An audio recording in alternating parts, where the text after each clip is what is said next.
తిమోతికి వ్రాసిన మొదటి పత్రిక 5వ అధ్యాయము.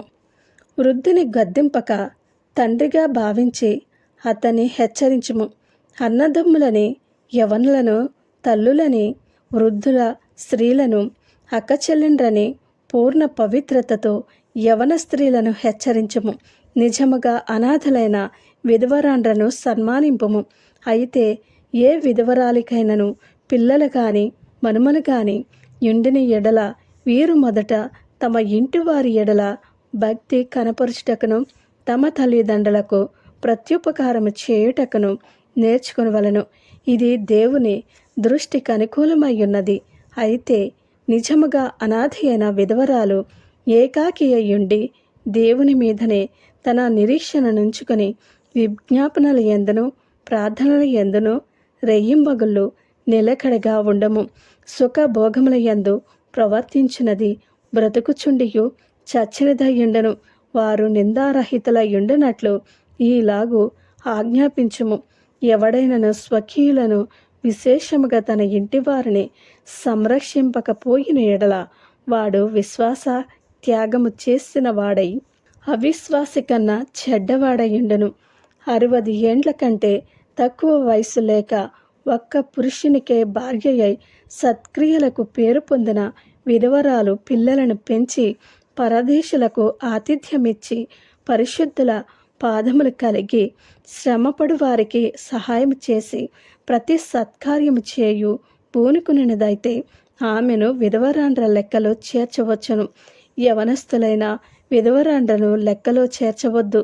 వారు క్రీస్తునకు విరోధముగా నిరంకుశులైనప్పుడు తమ మొదటి విశ్వాసమును వదులుకునిరను తీర్పు పొందిన వారై పెండ్లాడగోరదరు. మరియు వారు ఇంటింటా తిరుగులాడుచు బద్దకు రాండ్రగుటకు మాత్రమే కాక ఆడరాని మాటలాడుచు వదరబోతులను పరుల జోలికి పోవు వారునగుటకును నేర్చుకుందరు. కాబట్టి యవన స్త్రీలు వివాహము చేసుకుని పిల్లలను కని గృహ పరిపాలన జరిగించుచు నిందించుటకు విరోధికి అవకాశం ఇయ్యకుండవలనని కోరుచున్నాను.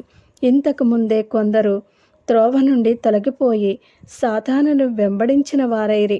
విశ్వాసురాలైన ఏ స్త్రీ ఇంటనైనను విధవరాండ్రుండిన ఎడల సంఘము నిజముగా అనాథలైన విధవరాండ్రకు సహాయము చేయుటకై దాని మీద భారము లేకుండా ఆమెయే వీరికి సహాయము చేయవలను.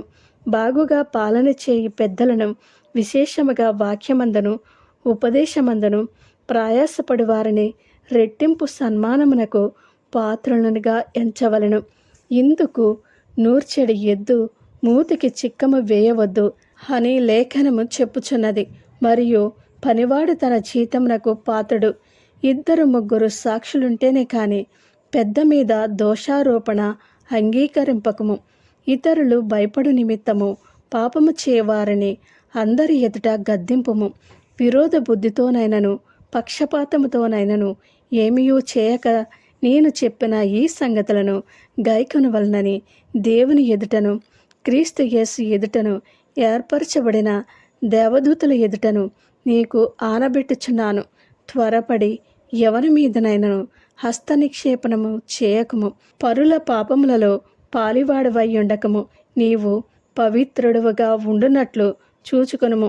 ఇక మీదట నీళ్లే త్రాగక నీ కడుపు జబ్బు నిమిత్తమును తరచుగా వచ్చు బలహీనతల కోసరమును ద్రాక్షారసము కొంచెముగా పుచ్చుకొనుము. కొందరి పాపములు తేటగా బయలుపడి న్యాయపు తీర్పునకు ముందుగా నడుచుచున్నవి. మరికొందరి పాపములు వారి వెంట వెళ్ళుచున్నవి. అటువలే మంచి కార్యములు తేటగా బయలుపడుచున్నవి. బయలుపడనివి దాచబడనేరవు. ఆమెన్.